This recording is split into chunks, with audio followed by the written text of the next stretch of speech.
कैसे हो दोस्तों आप सभी का अपने मन द सक्सेस माइंड स्वागत करता हूं। उम्मीद करता हूं कि आप सब मेहनत कर रहे होंगे, पढ़ रहे होंगे।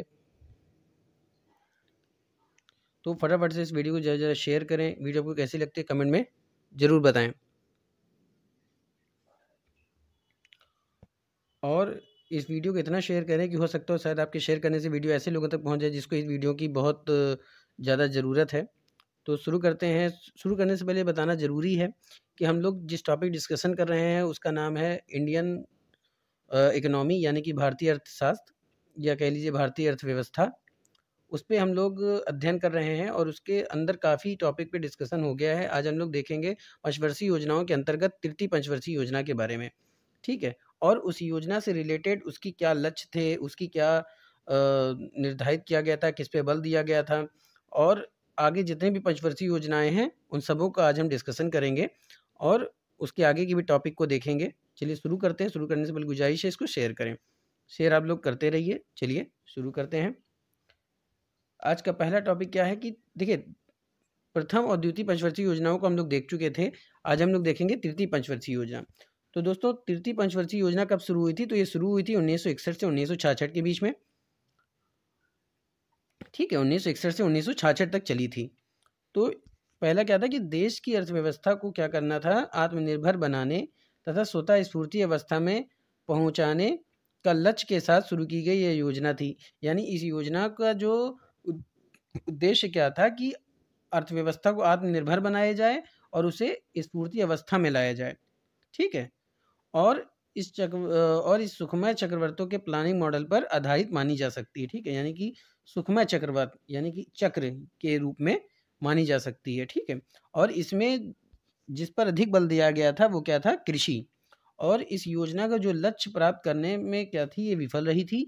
इसके जो प्रमुख कारण थे विफल होने, वो क्या थे कि भारत चीन युद्ध हुआ था 1962 में और भारत पाक युद्ध हुआ था 1965, ठीक है? और अकाल पड़ा था कब? 1965-1966, जिसकी वजह से ये योजना असफल रही थी दोस्तों, ठीक है? चलिए आगे चलते हैं। आगे है आपका योजना अवकाश। चलिए देखते हैं। तो योजना अवकाश 1966 से 1974 के बीच चली थी, यानी 1966 से 1974 तक थी। योजना अवकाश इसको क्यों कहा जाता है वो देख लेते हैं कि इस अवधि में 3 वार्षिक क्रियान्वित की गई थी, यानी 3 समय उसमें लगे थे। कृषि एवं उद्योगों को समान प्राथमिकता दिया गया था।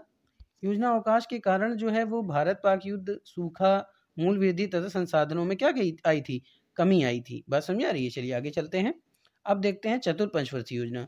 तो दोस्तों, चतुर्थ पंचवर्षीय योजना का जो समय था वो 1969 से 1974 था, ठीक है? अब देखते हैं इसका लक्ष्य। तो देखिए, इसका जो उद्देश्य है वो क्या था? स्थायित्व के साथ विकास तथा आर्थिक आत्मनिर्भरता की प्राप्ति थी। और ये जो योजना थी वो अशोक रुद्र तथा एलन एस मान्य द्वारा तैयार ओपन कंसिस्टेंसी मॉडल पर आधारित थी। यानी कि जो चतुर्थ योजना थी वो किस मॉडल पर आधारित थी? वो भी याद रखिएगा, ओपन कंसिस्टेंसी पर आधारित थी। और किसके द्वारा तैयार की गई थी? तो ये अशोक रुद्र तथा एलन एस मान्य के द्वारा तैयार की गई थी दोस्तों, ठीक है? और इस योजना में कृषि तथा सिंचाई पर प्राथमिकता दी गई थी। परिवार नियोजन कार्यक्रम इस योजना की विशेषता थी। यानी कि जो प्राथमिक और इसमें कार्यक्रम चलाया गया था, परिवार नियोजन कार्यक्रम, ठीक है? इसमें समाजवादी समाज की स्थापना पर विशेष बल दिया गया था तथा क्षेत्रीय विषमता दूर करने के लिए क्या किया गया कि विकास केंद्र उपागम की शुरुआत की गई थी, ठीक है? यानी जो क्षेत्रों के बीच में जो विषमताएं होती हैं उनको दूर करने के लिए कौन सी तरीका अपनाया गया था? तो विकास केंद्र उपागम की शुरुआत की गई थी दोस्तों, ठीक है? और चतुर्थ पंचवर्षीय योजना में ही 14 बैंकों का राष्ट्रीयकरण किया गया था, ठीक है? 1969 में एकाधिकार तथा अवरोधक व्यवहार अधिनियम तथा बफर स्टॉक की अवधारणा भी लागू की गई थी दोस्तों, ठीक है? एकाधिकार तथा अवरोधक व्यापार व्यवहार अधिनियम तथा बफर स्टॉक की अवधारणा लागू की गई थी, ठीक है? आगे चलते हैं। अब देखते हैं पांचवी पंचवर्षीय योजना दोस्तों। तो पांचवी पंचवर्षीय योजना का जो समय था दोस्तों वो था 1974 से 1978। तो इस योजना में जो उद्देश्य था वो क्या था? गरीबी उन्मूलन, यानी गरीबी को कम करना, आत्मनिर्भरता तथा शून्य विदेशी सहायता, यानी बाहर से जो सहायता ली जाती है विदेशों से, वो सहायता न ली जाए और इसमें आर्थिक स्थायित्व को उच्च प्राथमिकता दी जाए, ये इसका उद्देश्य था, ठीक है दोस्तों? बात समझ में आ रही है?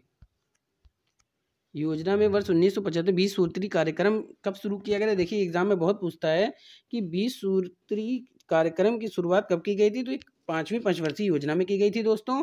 और कब की गई थी? वर्ष 1975 में की गई थी। ठीक है, आगे चलते हैं।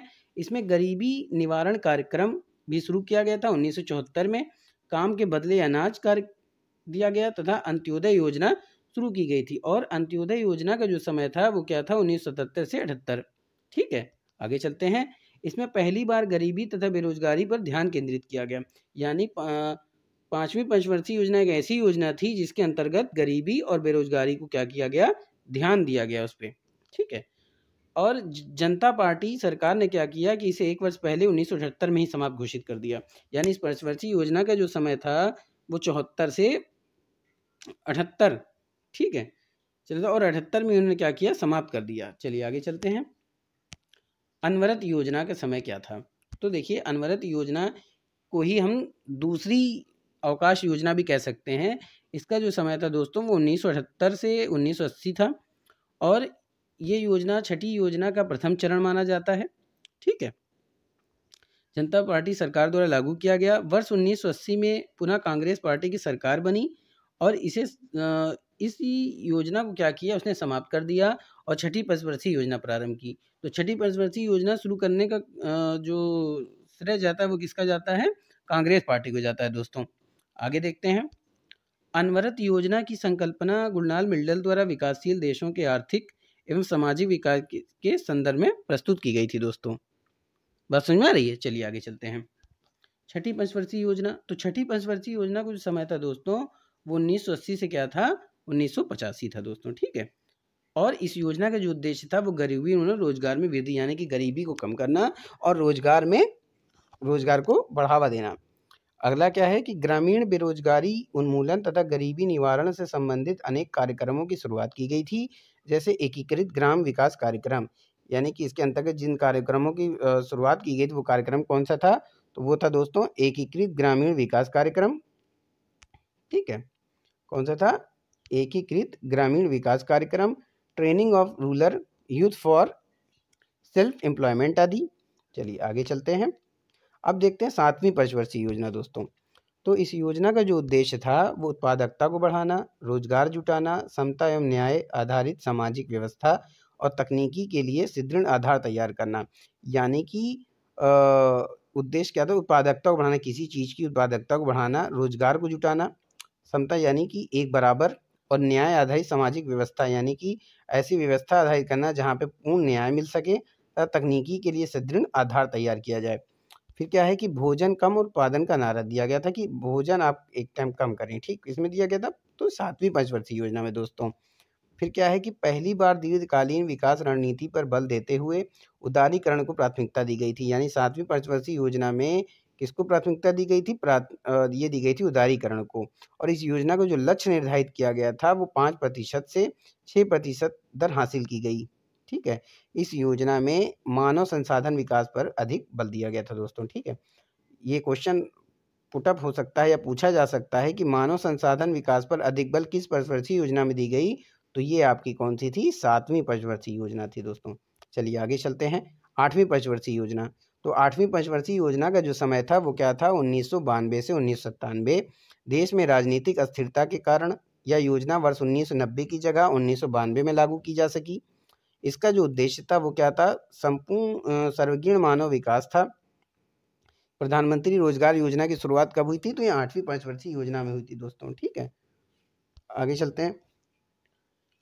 औद्योगिक ढांचे में परिवर्तन के अंतर्गत भारी उद्योग का महत्व कम करते हुए आधिकारिक संरचना पर बल दिए जाने की शुरुआत हुई। योजना ने क्या किया कि इसका जो लक्ष्य था वो 5.6% था, लेकिन इसने कितना दर प्राप्त किया था? 6.8% थी। ठीक है दोस्तों, चलिए आगे चलते हैं। 9वीं पंचवर्षीय योजना का जो समय था वो क्या था दोस्तों? 1997 से 2000 थी।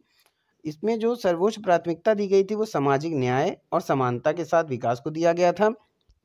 याद रखिएगा इसका लक्ष्य क्या था? अंतर्राष्ट्रीय मंदी के कारण योजना का आशा अनुरूप परिणाम प्राप्त नहीं हो पाया था। प्राथमिकता के क्रम की बात करें तो सुधार के क्षेत्र को चुना गया था। कौन कौन से सुधार? भुगतान संतुलन सुनिश्चित करना, विदेशी ऋण भार को कम करना, खदान में आत्मनिर्भरता तथा प्रौद्योगिकी आत्मनिर्भरता प्राप्त करना था दोस्तों। ठीक है, आगे चलते हैं। अब देखते हैं 10वीं पंचवर्षीय योजना। तो 10वीं पंचवर्षीय योजना का समय क्या था दोस्तों? तो 2002 से 2007 था ये। ठीक है, पहला क्या है, इसका जो उद्देश्य था वो देश में गरीबी को कम करना, बेरोजगारी को समाप्त कर देना, यानी रोजगार के रहे, तथा अगले 10 वर्षों में प्रति व्यक्ति आय को दोगुना करना। यानी कि इसका जो उद्देश्य था वो गरीबी और बेरोजगारी को समाप्त कर दिया जाए तथा आगे आने वाले 10 वर्षों में क्या है कि प्रति व्यक्ति जो आय है वो दुगनी हो जाए। कमेंट में बताइए कि प्रति व्यक्ति आय देने वाले प्रथम व्यक्ति दादा भाई नौरोजी थे, उनके अलावा और किसने दिया था? ये कमेंट में आप बॉक्स में जरूर बताएं। इस योजना ने निर्धारित लक्ष्य 8% की वार्षिक वृद्धि दर के करीब 7.6 वार्षिक वृद्धि दर को प्राप्त किया दोस्तों, और यह अब तक की सबसे सफल योजनाओं में से रही। यानी कि एक क्वेश्चन पूछा जाता है कि जितनी भी पंचवर्षीय योजना है उसमें से कौन सबसे सफल योजनाओं में से रही है, तो वो 10वीं पंचवर्षीय योजना है। ठीक है दोस्तों, और अगर वृद्धि दर की बात करते हैं, सबसे अधिक वृद्धि दर किस पंचवर्षीय योजना में पाई गई है, तो वो आपकी पाई गई है दोस्तों 11वीं पंचवर्षीय योजना में। 11वीं पंचवर्षीय योजना का जो लक्ष्य था वो तीव्र एवं समावेशी विकास था। ठीक है, आगे क्या है कि यह अब तक की सबसे सफल योजना रही। इस योजना में औसत समृद्धि दर 8% रही। ठीक है दोस्तों, चलिए आगे चलते हैं। अब देखते हैं 12वीं पंचवर्षीय योजना दोस्तों। 12वीं पंचवर्षीय योजना का जो समय था वो 2012 से क्या था, 2017 था। इसका जो उद्देश्य था वो तेजी के साथ अधिक समावेशी और धारणीय विकास था। इस योजना का जो लक्ष्य निर्धारित किया गया था वो 8% कृषि क्षेत्र में तथा 4% विनिर्माण क्षेत्र में 10% की वृद्धि करना था। आगे देखते हैं, 5 करोड़ रोजगार का सृजन, गरीबों को कम से कम 10% बिंदु तक कम करना। यानी कि जो गरीबी है, ठीक है, इसको ठीक कर लीजिए दोस्तों, रोजगार का सृजन तथा, ठीक है, तथा आप इसको कर लीजिए, ये क्या है, तथा गरीबी। ठीक है, गरीबों नहीं, गरीबी हो गई यहाँ पे दोस्तों। गरीबी को कम से कम 10 बिंदु तक काम नहीं, कम करना। ठीक है, कम करना। योजना के अंत तक शिशु मृत्यु दर को 25 तथा मातृ मृत्यु दर यानी माता की जो मृत्यु दर है उसको प्रति 1000 जीवान जन्म तक लाने तथा जीवों से, ठीक है, 6 वर्षों के आयु वर्ग में लिंग अनुपात 950 करने 950 करने का लक्ष्य निर्धारित किया गया था दोस्तों। ठीक है, ये 0 से होगा। ठीक है, 0 से 6 वर्ष तक के। ठीक है, फिर क्या था कि योजना के अंतर्गत प्रजनन दर कितनी रखनी थी, 2.01% लाने का लक्ष्य था। सभी गांवों को 12 मासी यानी कि सड़कों को जोड़ने से और विद्युतीकरण करने का लक्ष्य निर्धारित किया गया। कब किया गया था दोस्तों? ये 12वीं पंचवर्षीय योजना में किया गया था। आगे देखते हैं, 12वीं राजकोषीय घाटे को जीडीपी के 3% के स्तर तक सीमित करना था। इस योजना में सर्वाधिक धनराशि सामाजिक सेवाओं के लिए रखी गई थी। यानी कि जो सबसे अधिक धनराशि रखी गई थी वो किसके लिए रखी गई थी? सामाजिक सेवाओं के लिए। अब एक और क्वेश्चन बन सकता है यहाँ पे कि सामाजिक सेवाओं के लिए जो अधिक बल दिया गया था वो किसमें दिया गया था? तो वो दिया गया था दोस्तों 12वीं पंचवर्षीय योजना में। ठीक है, आगे चलते हैं, नीति आयोग के बारे में जान लेते हैं। नीति आयोग, अब नीति आयोग का फुल फॉर्म क्या होता है? National institution for transforming India. नीति की शुरुआत 1 जनवरी 2015 को केंद्रीय मंत्रिमंडल के संकल्प से योजना आयोग के स्थान पर नीति आयोग का गठन किया गया दोस्तों। नीति आयोग का गठन एक संविधानोत्तर संस्था के रूप में किया गया। इसमें क्या होगा? एक अध्यक्ष होंगे। अध्यक्ष कौन होगा? प्रधानमंत्री होगा। एक उपाध्यक्ष होगा तथा एक कार्यकारी अधिकारी होंगे। इसकी गवर्निंग काउंसिल में, जो इसकी गवर्निंग काउंसिल होगी उसमें कौन कौन होंगे? राज्य के मुख्यमंत्री होंगे, केंद्र शासित प्रदेशों के उपराज्यपाल या प्रशासक होंगे। अगला क्या है? इसका कार्य एक थिंक टैंक के रूप में है। विकास प्रक्रिया में निर्देशन एवं परामर्श, क्षमता निर्माण, प्रौद्योगिकी उन्नयन एवं ग्राम स्तर पर योजना निर्माण के लिए एक समुचित तंत्र के विकास द्वारा सहयोगी संवाद को बढ़ावा देना इसका क्या था? कार्य है। ठीक है दोस्तों, तो ये था नीति आयोग के बारे में। आइए आगे चलते हैं। अब देखते हैं भारत में मुद्रा एवं वित्तीय प्रणाली। ठीक है, तो पहले देखते हैं मुद्रा क्या होती है दोस्तों। अर्थशास्त्र के दृष्टिकोण से अगर हम देखें तो मुद्रा एक ऐसी वस्तु है जिसे वस्तुओं एवं सेवाओं के बदले विनिमय के माध्यम के रूप में व्यापक रूप से इस्तेमाल किया जाता है। विनिमय यानी खरीद फरोख्त। ठीक है, आगे देखते हैं दोस्तों मुद्रा के प्रकार। तो मुद्रा के प्रकार बच्चों और दोस्तों 5 प्रकार के होते हैं। कौन कौन से? पहला आपका होता है वस्तु मुद्रा, जिसे इंग्लिश में क्या कहते हैं? Commodity money. एक होता है आपका धातु मुद्रा, जिसे क्या कहते हैं? Metallic money. एक होता है पत्र मुद्रा, जिसे क्या कहते हैं? Paper money. एक होता है बैंक मुद्रा दोस्तों, वो होता है बैंक मनी। एक होता है प्लास्टिक मुद्रा, जिसको कहते हैं प्लास्टिक मनी।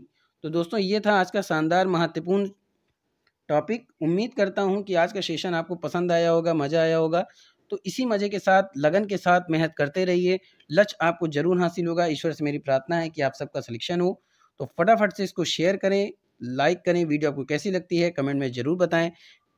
मैं आपका गाइड, आपका दोस्त, इसी तरह से आपके लिए महत्वपूर्ण श्रृंखला लाता रहूँगा। फटाफट से इसको ज़्यादातर लोगों तक पहुँचाएँ। देखिए धीरे धीरे इसकी व्यूज़ जो वो कम हो रही है, आप लोग से गुजारिश है कि इसको अंत तक ज़रूर देखें। देखिए मैं आप ही लोग के भले के लिए वीडियो बना रहा हूँ, क्योंकि मेरा लक्ष्य है आपका विश्वास और आपकी सफलता। देखिए ऐसे महत्वपूर्ण और इतने डीपली से आपको टॉपिक का डिस्कशन आपको पूरे यूट्यूब पे नहीं मिलेगा। ठीक है, इसको फटाफट से लाइक करें, शेयर करें। जो मेरे चैनल में नए विजिटर हैं उनसे गुजारिश है वीडियो को सब्सक्राइब करें, बेल आइकन ऑन करें, नोटिफिकेशन ऑन करें, ताकि बेल आइकन ऑन कर दें नोटिफिकेशन, ताकि उनको नोटिफिकेशन पहले मिले जैसे ही वीडियो डाली जाए। चलिए फिर मिलेंगे आगे के टॉपिक के साथ। तब तक के लिए जय Hind, wish you all the best.